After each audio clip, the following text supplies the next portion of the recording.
Okay, all participants. Now let me introduce our second keynote speaker, second speakers, Dr.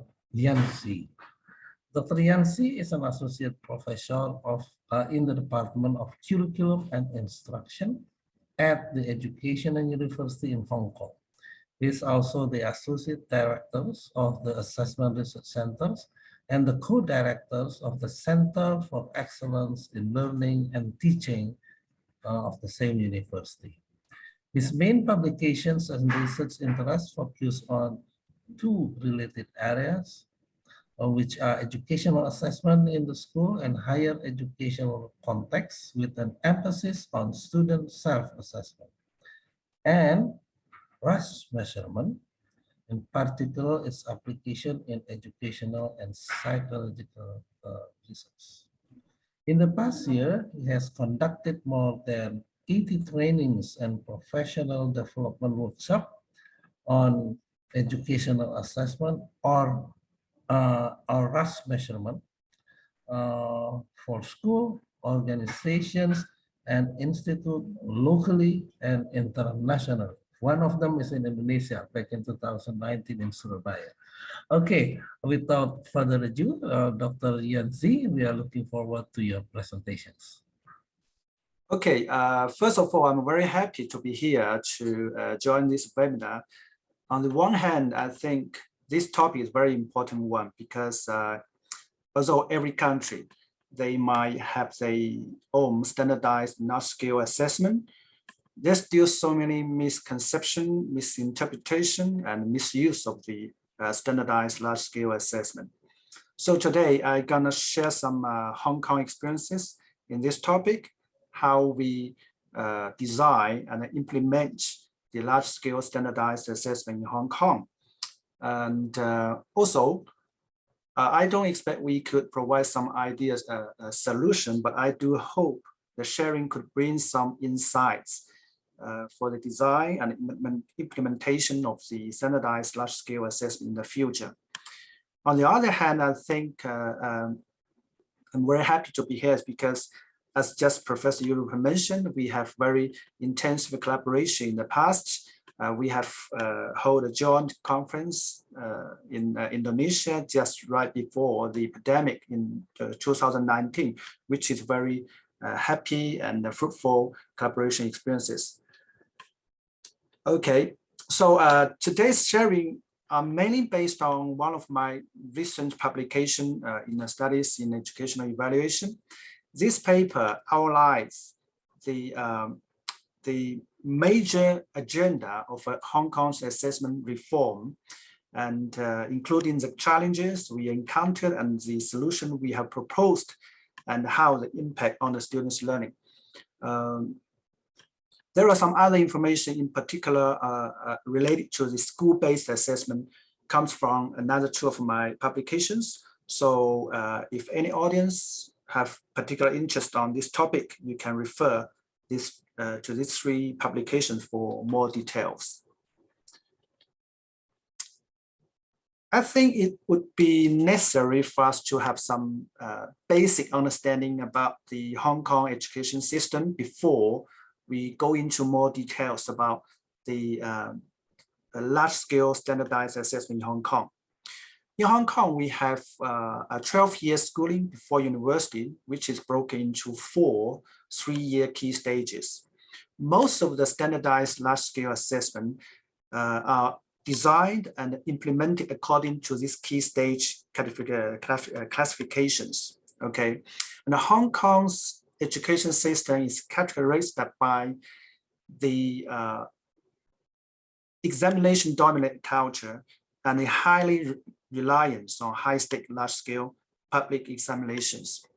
We have widely accepted summative assessment system that is used to make important decisions about students' future.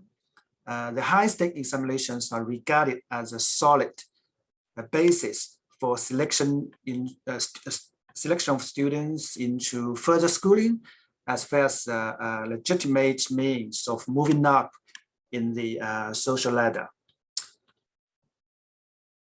under such education system, Hong Kong students' performance has their own features. Okay, for example, in the recent PISA 2018, you can see that the Hong Kong students actually perform very well on all the major academic domains, including reading, math, and science. Okay. However, their performance or they scores on some well-being indicator not so satisfactory. For example, most of the Hong Kong students, they are less satisfied with their lives. They relatively are easy to feel sad and not so easy to find a way out of the difficult situations. And to some extent, they are easily to worry about what others think about themselves. So this is not just PISA 2018 results. Actually, this kind of pattern has been consistently reported in previous PISA or other similar large-scale international survey.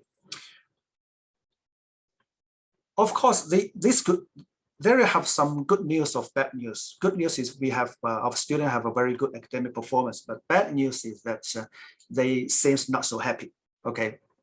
As a response to this need to change this kind of situation, in 2000, the Education Commission in Hong Kong issued an education reform proposal entitled Learning for Life, Learning Through Life. Okay. And in this proposal, they advocated less dictation exercises and mechanical drills. And they recommended that schools should put more emphasis on assessment for learning or assessment as learning. The assessment for learning plays, as you're aware, plays assessment as the integral part of the curriculum, learning, and teaching circle, as well as the feedback circle. In the most updated curriculum and assessment guide for primary and secondary education, the Hong Kong Curriculum Development Council made a further step by encouraging students, the schools and teachers to integrate assessment as learning into the learning and teaching and feedback circle. So we could see that as a further step moving toward the learning-oriented assessment in this sense. However, the whole system still dominated by, to some extent, still dominated by the standardized large-scale assessments. The major assessment, public assessment in Hong Kong are summarized in this figure. You can have a look. We have an organization called the Hong Kong Examination and Assessment Authority. They are responsible for most of these large-scale standardized assessments. Okay. In this figure, you can see that we have a basic competence assessment spreading from the primary 1 to secondary 3. Okay. This basic competence assessment actually contains two major components. Okay. One component is student assessment. Another component is the territory-wide system assessment. Okay. The student assessment component actually is a very formative assessment one because they will provide a web-based central assessment item bank together with online assessment tools, the computerized marking, as well as the instant report as to students' performance. Okay, so teachers are expected to flexibly use the student assessment system according to students' needs and learning progress. With the aim to enhance the students' learning. In contrast, the TSA is a system that aims to monitor the whole system, and it is conducted in all schools with samples of pupils and primary 3, 6, and secondary 3. Okay. In the original design, the TSA also should serve a formative purpose. However, in the real implementation, it actually become a different case, which I can discuss a little bit more later. And in addition to the basic competence assessment, we have two major summative public assessment.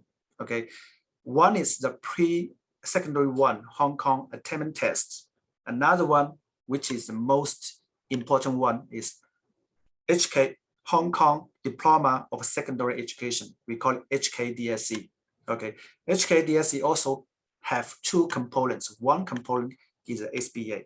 So in this sharing, I will mainly focus on these two a standardized large-scale assessment, TSA and HKDSE.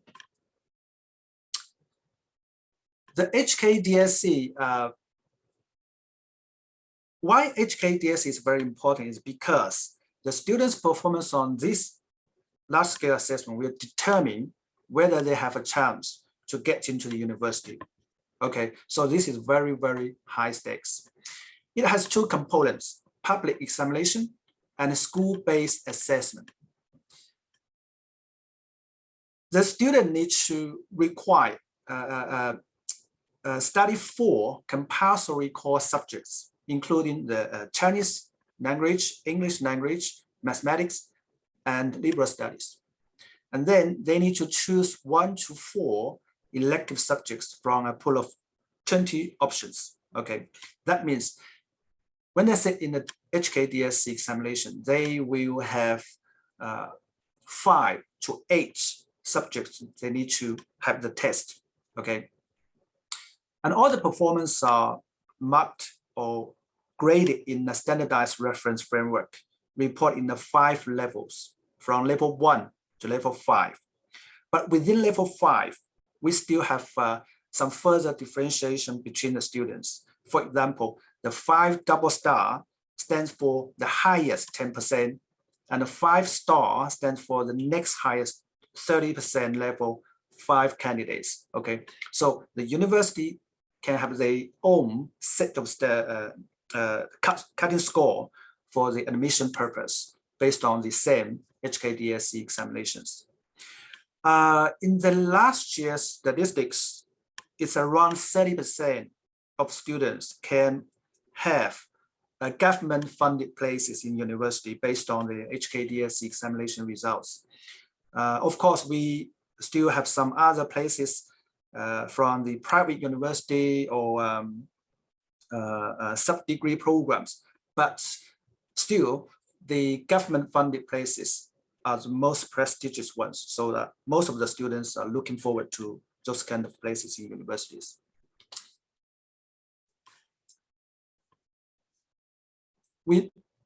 Most of us should agree that the standardized large-scale examinations are relatively fair compared to other kind of assessment.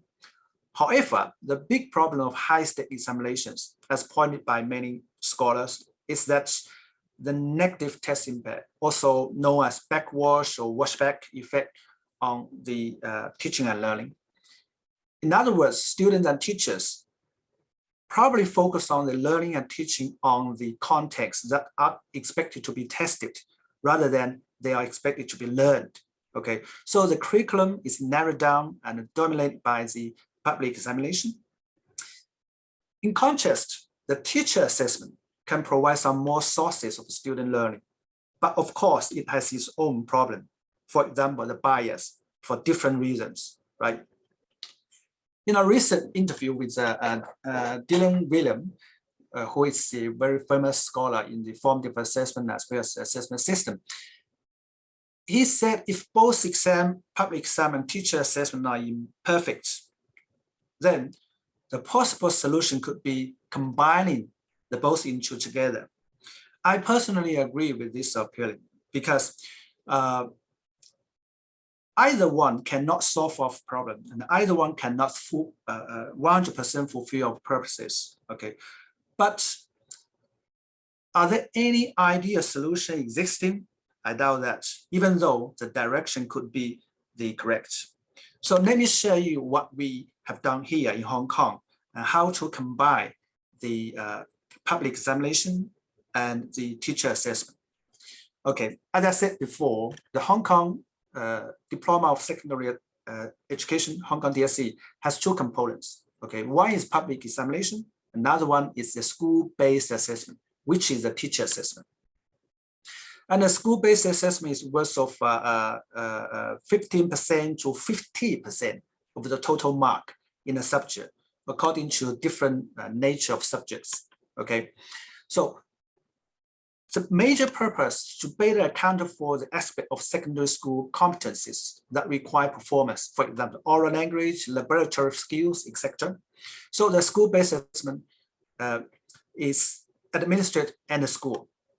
However, the quality assurance is obtained by the Hong Kong Examination Assessment Authority through various methods. For example, having common format for the SBA task across school, have the quite specific rules guide the conduct of the SBA events, having the common scoring rubrics, okay, and also having the extensive moderation procedure.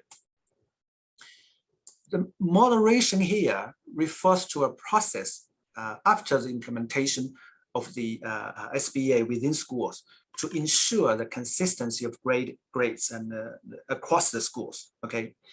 For the sake of fairness of assessment and maintaining the validity and credibility of SBA, we all think that the moderation of SBA is very, very necessary.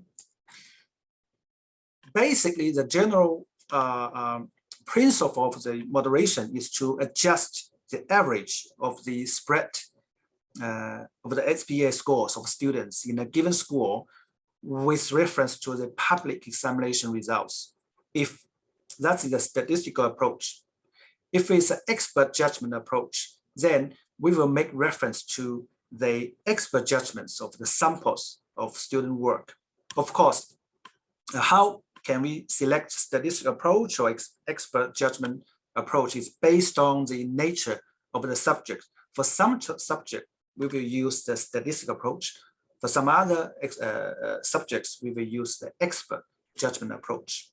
Okay. So you can see that actually there are some dual roles of the SBA.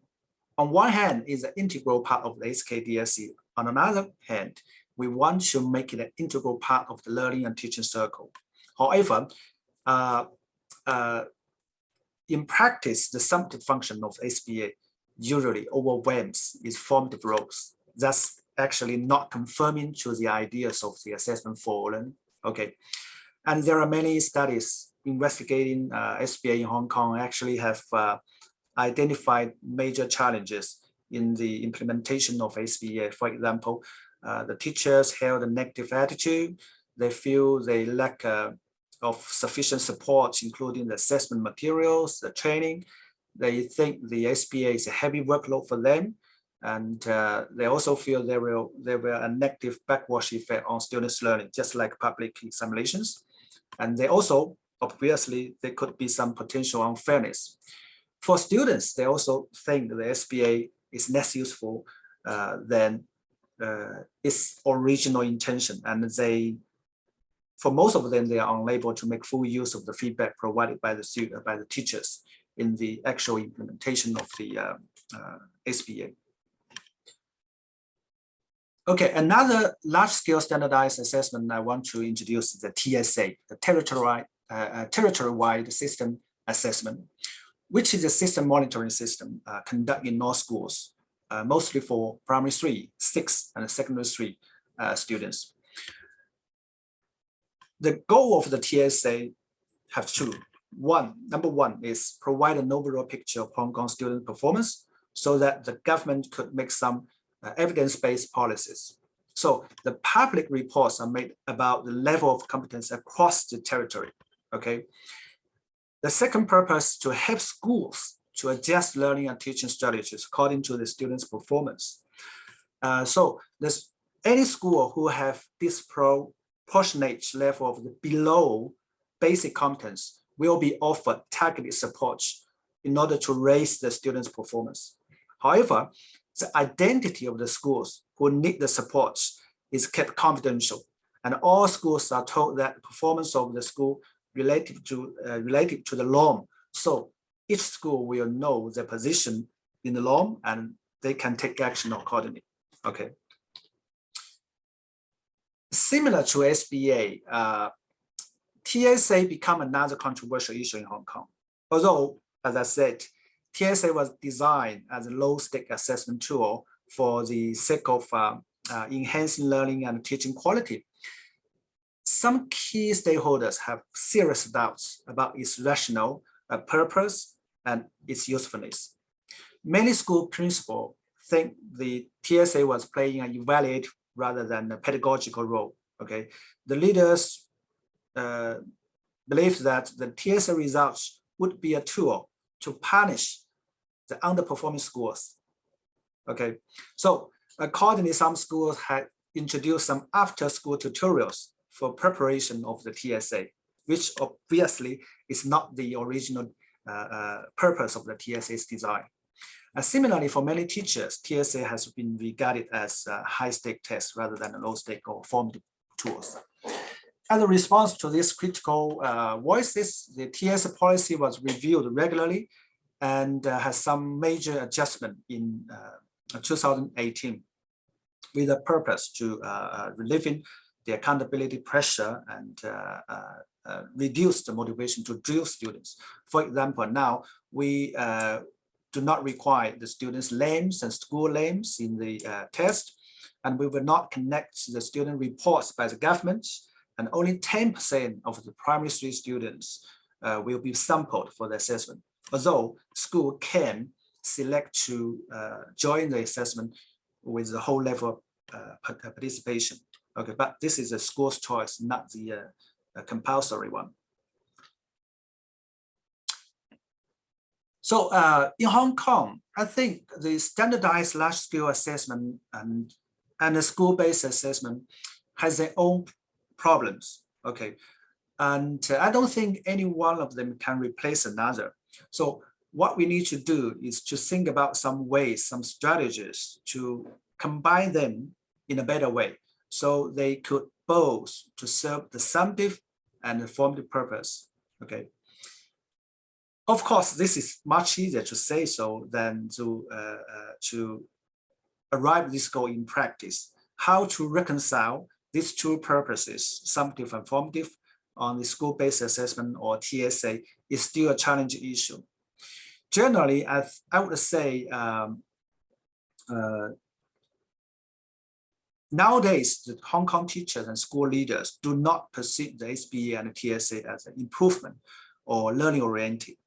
It is also a reflection of the difficulty of implementing assessment for learning as a soft policy, in contrast to the hard policy of the continued emphasis on public examination in Hong Kong. However, the assessment reform in Hong Kong is still going on. We cannot make a very conclusive judgment at this moment. What I present here, I'm trying to give an overall picture of how the standardized large-scale assessment is being conducted and what the challenge we have faced and what the possible solution we have tried. I do hope that we could bring some new ideas based on Hong Kong experiences for the design and implementation of large-scale assessment in the future. And in Hong Kong, we are still trying to find a way out to solve these problems. So I think basically that's all my presentation. Thank you. All right.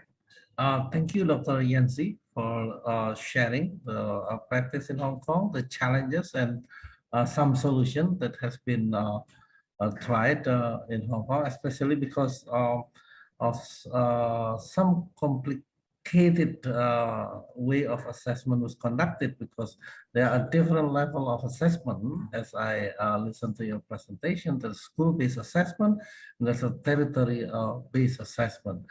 Interestingly, also that you mentioned, I think all of us has an experience of this, that when the assessment move toward high-stake assessment, then what happened is little by little, it has a negative impact of the schools start to teaching to the test. So, okay, that's a very interesting point. And also, you mentioned about a certain percentage of the worth of the school-based assessment and the extensive uh, moderations. I guess it's a very complicated endeavor to do that. I can imagine the amount of work and time of doing that. Thank you, Dr. Yancy.